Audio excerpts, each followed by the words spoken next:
Hi, welcome to my latest podcast, whether you're watching me or listening to me. This podcast is on my tip on how I work towards my career and life goals. There's lots on the internet about how to achieve your goals, how to achieve what you want in life. But I find a lot of those are aspirational, not really workable. So I use something that I find a lot more practical. And it's simple as if you want to think of yourself in 10 years' time, write down how you look back on yourself and write down what you've achieved in that 10 years. And that isn't necessarily just specifics like I've made £1 million or whatever it might be. It's, okay, what have you achieved in life? What have you achieved in career? What have you achieved with your family? But also, how have you lived it? Because that's the other thing that I think people miss when you're talking about achieving goals. It's all very much career goals, but also it's how to achieve the goals. It isn't necessarily the goals themselves. So it's thinking a little bit deeper. Now, for a 10-year thing, that can be more career orientated and can be more family orientated because it's simple goals to achieve. Whereas you can also do the same exercise as if you were in your later years, maybe in your 80s or whatever, and look back and write to your younger self on how you've lived your life and how proud you are of what you did. Now, I sat down to do this and I found it initially quite difficult because I'm not really the sort of person that can fall into, I don't know, daydreaming, that kind of thing. So I imagined what my dad will be proud of because my dad's no longer with me. I idolise my dad. So I thought, okay, what would make my dad proud? How would he be proud how I lived my life? And that was like a light bulb moment. It made it so much easier to look back on what I'd like to achieve to make my dad proud. So that's how I did it. So it's simply a case of writing down. There's some techniques where you write it as a letter, or you could just do it as a bullet point plan. But it's simple as writing down what your goals are going to be, because the vast majority of people don't really have a goal. They think they have. It's like, oh, yeah, I'd like to have my own business, or I'd like to retire when I'm 50, and that's it. Well, okay, it's kind of a goal, isn't it? But, okay, to retire at 50, what does that look like? You know, are you going to have £2 million in the bank? Or, how are you going to have a business with 10 people? Or are you going to have a massive pension fund? There's no specifics to a goal. So if you're setting out on a journey, a bit like, if you're going in a car and you're going to Aberdeen, you need to know to get there. So you need to set more specific targets of what you're looking for. So I've spoken about, obviously, the career one there. I've talked about the money. It can be, I wanted to spend more time with my kids and take them out, 6 weeks of every year and go and work from France, or wherever it might be. So it's listing all the things that you want to achieve. So if you're a recruiter, it's probably difficult to think of where you want to be at the end of your life. So maybe you want to do it in 10 years, or you could do both. It doesn't matter. But the point is actually writing down what you want to achieve, putting it on paper of the goals that you want to achieve in life. Now, here's the key, is almost getting a sponsor, a bit like in Alcoholics Anonymous. Or if you can afford a life coach or a non-exec, or it might be, somebody who you give that to and you talk to somebody about it. So you're then accountable to achieving that. So if you've got a life partner, okay, it can be your partner, how are they going to hold you accountable to it? Is it going to be a best friend? Is it going to be somebody you respect? Somebody, maybe one of your relatives or somebody in business or wherever it might be. Or if you have the money and you want to invest in it, and it's only a small investment, if you think about your whole life, is a life coach or a non-exec. Somebody that you're going to talk to on a periodic basis to see how you're getting on with the goal. Because the problem with the goals is if you hold yourself accountable, you'll get distracted. And especially if you're in the recruitment industry, which I imagine virtually all of you are, because otherwise you won't listen to me, is most recruiters or people in the recruitment industry have a short attention span. Aren't necessarily good at seeing things through. Maybe short-term things, but not long-term things. And clearly your life goal is a long-term thing. So my not secret, but my technique was having somebody to go accountable to. Now, I actually chose to have a life coach. However, I can't say this life coach is any good, to be absolutely honest. I'm doing very well with my life goals and my plan now. I've started doing this, but it isn't necessarily because of him. Because the funny thing is, when I have a session with him, I'll run through what I've done and I go, well, what are we going to talk about now? Because you've kind of done everything that we were going to talk about and you've kind of come up with your own answers. So maybe let's explore a few things. But I found that because I was talking to somebody and I had this person I was accountable to, it just gave me a sense of responsibility to actually say what I'd done. Otherwise, I look like a bit of a dick, especially because I'm paying this person. So if I'd said, one of my goals was, or one of my short-term changes in my lifestyle was spend half an hour every afternoon walking the dog. Because getting outside, getting to fresh air, I work 100 mile an hour, I'm very adrenaline charged, very, very driven. So getting that half an hour out allowing me to sort of decompress and slow down, reflect on certain things, have a better thinking time, and then go back when I was more effective. So it's putting something like that in place. So if I'm then talking to this chap a month later and he says, have you gone on with the dog walking? And I go, I've not done it. Then, I look a bit of a dick, don't I? So I've got somebody that I'm accountable to. So it's having somebody that you're accountable to achieve your life goals. But also it's reviewing those goals.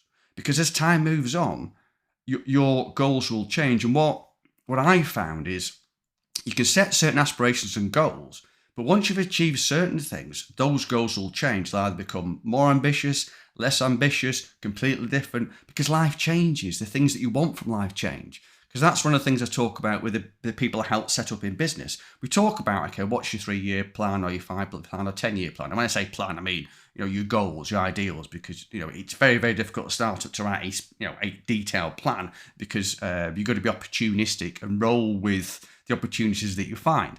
But what I say is that you won't know now what you want in 3 years' time, and you won't know what you want in 6 years' time or 10 years' time, because it'll change. And I know because I've been there. When I first set up, all I was interested in was making as much money as humanly possible. That was as far as it went. And then I got to 5 years' time. Okay, I'm earning a good amount of money, but I want to do some personal development. I want to develop as a professional. That's when I spent some time at Cranfield Business School. And then I thought, right, I want to take on, when I came out, I want to be Alan Sugar or James Caan or whatever and build a huge organisation. So that was my goal. After 10 years, I thought, right, I've done that and I'm a bit exhausted. I want a different goal. And my goal then was self-actualization, becoming the best version of me that I could possibly be. And giving something back without sounding a bit, soft or whatever, but, giving something back to the recruitment industry by working with a small selection of recruitment businesses and helping those people achieve their goals in the easiest possible way, making their life easy. Because my first 5 years in business were brilliant, but I made a lot of mistakes and it was quite stressful at times. And I could have done it a lot easier had I had a mentor or a coach to work with me. So that's why I decided what I wanted to do. Been doing Davis Gray now for 13 years. So now I'm starting to look at, okay, well, where do I go from here? I mean, I'm only 52. I'll never retire because I've got too much of an active brain. But it's a case of, okay, yeah, I'm achieving some good things here, but what else? And then, maybe because I'm getting to 52 and I've lost my dad, I'm looking at things I want to achieve in the much bigger picture. One of the things I want to achieve is I want to give away half of my net worth to charity.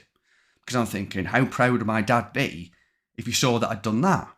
So, giving away half my net worth to charity, whatever charity it be, it doesn't really matter to me at the moment. It's just a case of, right, I want to put in place something where I can gradually start giving that away, because that is something I want to leave as a legacy, as a footprint, again, without getting whatever. But, I know that's something that my dad would be proud of. So what you want and what your goals are will change.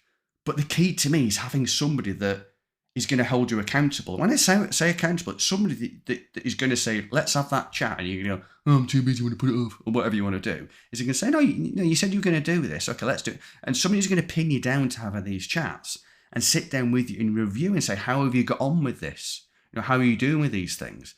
And that sort of conversation does involve a certain degree of coaching, but it depends how coachable you are and how much of a self-manager you are. Because I'm a good self-manager, hence why my life coach says you've done it all yourself. Because I go, right, I can do this. Think I'm going to do it. I just do it. But it's choosing the person that's going to do it, and that person might change, because you might go, okay, I'm going to deal with my life partner, and then after a few sessions, she's not interested or he's not interested, and it just waves off. So you have to find somebody else.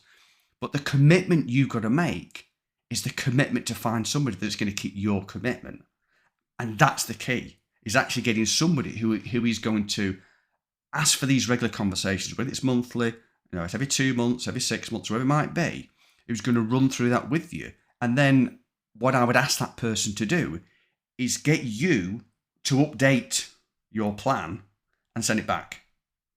Okay? And certainly if you've got bullet points within the plan to achieve the goals, because as I said before, if you want to say, I want to retire at 50, you go, okay, what does that look like? Okay, how much money will I need and how am I going to achieve that? And then you start to work backwards. And then it comes into the sort of KPI thing that you do as a recruiter. It's not necessarily KPI, but it will be to a degree, because it's the key indicators that you're on your way to achieving what you want to achieve. So if it is you want to retire at 50, it could be, I need to put away 50 grand a year into my pension. It could be as simple as that. And then it's a case of, okay, to get that 50 grand, how much have I got to earn? To have 50 grand of disposable income to put in my pension, okay, I need to earn this. Okay, how am I going to earn that? Am I going to earn it in the job I'm in now? If it's not in the job I'm in now, I'm going to change jobs. I'm going to set up. If I can't achieve the performance that I'm delivering now, how do I change my performance? It's about looking at the end goal and working it backwards, but having the discipline to actually stick to it. Because it's so easy to do it a few times and then kind of let it go. But you're talking about your life. You're talking about, what you're going to achieve in life. What is more important than what you're going to achieve in life? There's nothing, is there? Because when I say what you're going to achieve, it's achieving in the bigger picture. It's the happiness you're going to give to your family. It's the happiness you're going to give to your friends. It's the happiness you're going to give to you. It could be the happiness you give to the wider community. My best friend, his vocation now is charity. He works for charity. His full-time job is a charity. He does charity at night. He goes across Africa and helps build schools and that kind of shit. That's his thing. He's giving to the wider community, spreading good in the world without, again, a bit that kind of thing. But it's about living your life to the very best you can. They've got all the life isn't a dress for rehearsal and that kind of thing. But you only get one life, so you rather than just investing in the small things, invest in the big thing so you can achieve something in your life. Not just the small things in your life, impacting other people. You owe it to yourself to live the best life you can. So how are you going to do that? Well, you're not going to do that by literally just living day by day, week by week, and just pushing. You can have some level of success. But if you do write that list of what you want to achieve in life, guarantee it will crystallize some things in your mind that you didn't think of and you didn't realize. But what it'll also do, it'll probably crystallize that you're kidding yourself, because you'll say, I want to retire at 50, whatever it might be. And then you go, okay, how am I going to achieve that? And you look back and you go, I'm sure as shit not going to do that the way I'm doing it now. So then you can actually do something about it. You're going to have to affect some change to try and achieve that goal. And it's been proven.